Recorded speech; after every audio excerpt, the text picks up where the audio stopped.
친구가 있었어.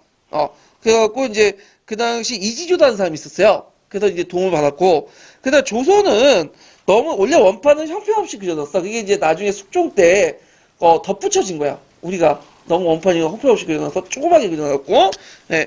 그 다음에 이제 5번은 불교적 세계관과 유교적 세계관을 변화시키는 의도가 있다. 왜냐하면 정근대 시대 때는 우주관이 두 개가 있어요.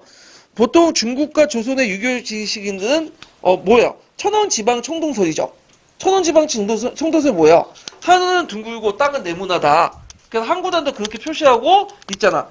근데 이제 일본 같은 경우에는 인도나 이런 데에서는 이제 뭐냐면 불교적 세계관이 있어요. 그래서 불교적 세계관을 보면 거기 이제 세상의 중심이 인도고 거기 수미산이 있죠. 수미산 위에 이제 뭐냐면 그 미륵불이 살고 있는 곳이 있고 그 위에 이제 정토가 있고 등등 있잖아. 그런 세계관을 깨기 위해서 만든 거죠. 그래서 이건 불교적 세계관을 깨려는 의도가 있었다. 그래갖고 이제 그 당시 이제 지구 구형설, 총동설을 주장하지만 또 이 중심은 또 교황이다. 뭐 이런 식의 이제 해석을 갖다 붙인 거야. 예. 그래서 답은 몇 번이냐면 틀린 거니까 2번이요. 그래서 제가 이제 그걸 근거를 찾았는데 어디에서 찾았냐면 473번이니까 473번이니까 몇 페이지 펴보시냐면 1295페이지 펴보세요. 자, 요 당시 이제 472번을 보면 그 당시 공영만국전도가 그 당시 우리나라에 큰 영향을 줬다. 그 관련된 내용도 있어요. 그래서 그 마테오 니치의 공영만국전도를 보고 그 당시 이제 중국이나 우리나라 지식인들이 큰 영향을 줬다. 그래서 천원지방의 정통적 우주관을 깨는데 큰 이제 뭐냐면 역할을 했다. 이렇게 이제 보시면 되고요.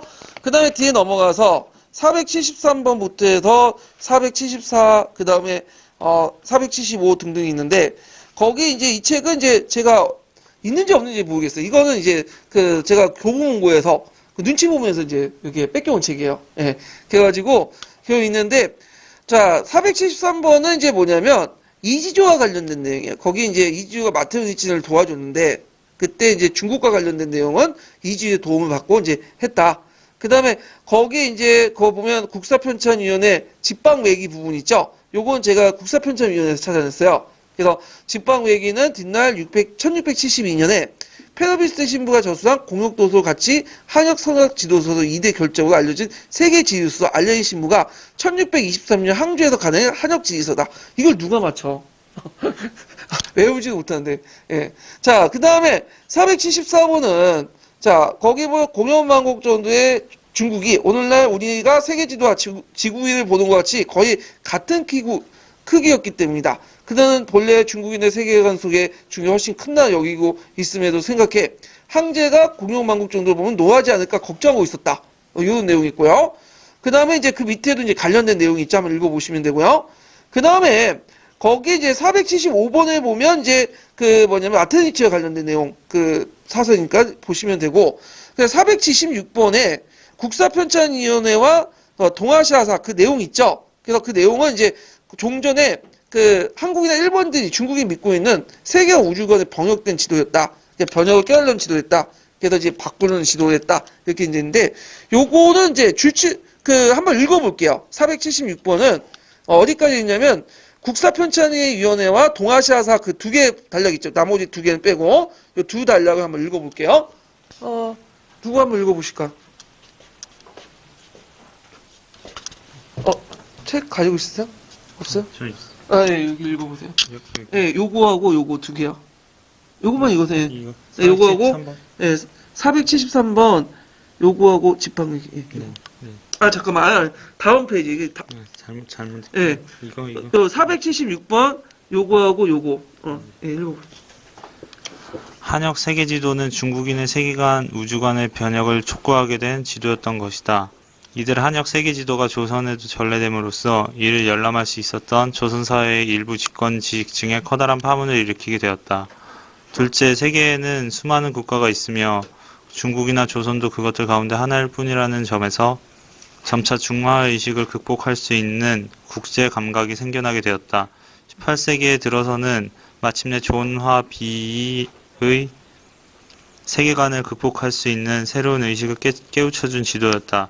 한역 세계지도인 고려만국 전도와 한역 세계지리서인 직방외기는 그것들이 중국에서 간행된 후 얼마 안 되어 조선사회로 전래되어 유교적 지식인들에 의해 관람되었다. 그 결과 이들 지도와 지리서는 그들의 중화적 세계관의 동요를 일으켰고 그들의 의식의 확대를 촉구하는 데 크게 기여했다. 수민산을 비롯한 서방 정토에 얽힌 불교적 세계 지리 지식도 그중 하나였다. 그리고 이런 공상적 성격을 자각하고 있었기에 아라이 하쿠세키 같은 사람은 일찍이 리마두, 마테오 리치의 지구설에 동의하고 수미산설 같은 것을 배척하였던 것이다. 예. 자, 여기서 끝나고 싶지만 지금 남아있는 게 지금 진도가 예매한 게 여기 딱 2페이지 있어요. 그래서 금방 끝날게. 예. 여기 이제 과학기술 발달과 문화예술인데 중요한 건 아니에요. 예. 그래서 이제 요거 딱 끝나고 이제 넘어가면 다음 시간 구한만 이제 넘어갈 수 있기 때문에 여기서 이제 끊는 차원에서 이렇게 얘기할게요. 자, 거기에 이제 천문학 보면 이게 이제 서양 천문학에 큰 관심을 갖고 예전에 아까 김성문이라는 사람이 최초 지전설 이런 것도 주장했죠. 자전 이렇게 해서 그래서 홍대영이 그걸 계승했고요. 홍대영도 지전설 무한 우주론 이렇게 이제 주장했다. 원래 이 지전설 어떤 학생은 지동설이라고 해석하는 사람들이 있대요. 지동설도 맞아요. 근데 그 당시에는 이 지전설을 지동설로 해석하는 게 아니라 자전으로 해석했어요. 예, 그래서 이제 이런 것들 이제 구별해서 좀 보시고요.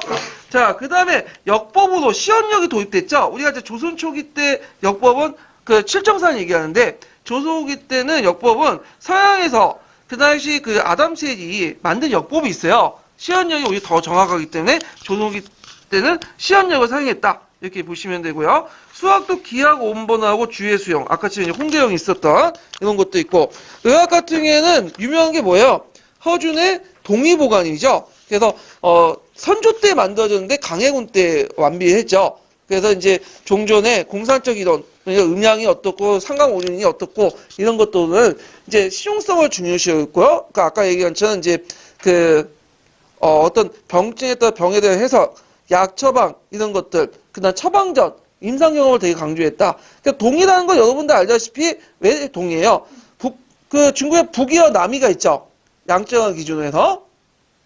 그렇기 때문에 우리와 비견돼서 뭐가 있다는 거야? 동의가 있다는 거야. 그래서 종전에 한약 직성방부터 해서 구국방까지의 어떤 항약 운동을 집대성했다. 그래서 중국 약재가 아니라 우리나라 정통적 약재를 사용해가지고 만든 보감이 동의보감이다. 그래서 여주는 중인 출신이지만 이것 때문에 2품까지 올라갔어요.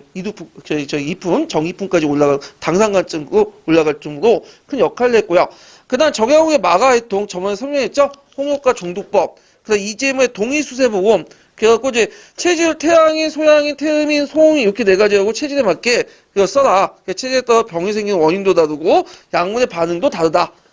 우리 교관 선생님 이거 되게 강조하더라고요. 동의수세보고는. 네. 자, 그 다음에 이제 뒤에 넘어가서 자, 동식문학은 이제 뭐냐면 그 산림경제, 색경에서 동식문학 언급했고 그 다음에 자산어보가 있어요. 이 자산어보는 정약전이 있었는데 정약전은 누구의 형이에요? 정약 형이죠. 그래서 이 사람이 이제 신유받기 때 흑산도 유배 갔어. 그래서 그 흑산도 유배 가면서 이제 어부의 경험을 바탕으로 해서 서술된 것이 그러니까 되게 실증적인 거죠. 그래서 서술된 것이 자산어부인데요. 그 다음 흑산도 구내에 155종의 어류를 직접 채집해서 조사해서 했는데 그때 이제 그 상어의 종류, 습성, 형태 같은 걸 기술했다고 해요. 예. 근데 이제 원래 이게 흑산어부야 되는데 이 흑산도다가 안 불렸어. 그래서 정약전이 스스로 자산도라고 불렸어요. 그래서 자산어부라고 된 거야. 그래서 나중에 자산어부가 이제 정약전이 죽거든요. 유배지에서. 그래갖고 이제 유배지에 죽고 나서 그 자산어부가 이제 종면 그 밑에 자산어부 정약전에 종에 갖게 되는데 이 종이 이게 보니까 쓸 데가 없으니까 자기 집을 만들고 그 벽지로 사용하고 있었어. 그래서 정약용이 종 집에 찾아보니까 이제 밥 먹고 있으니까 글자가 막 적혀 있는 벽지가 있는 거야. 그냥 보니까 이게 형이 신피야.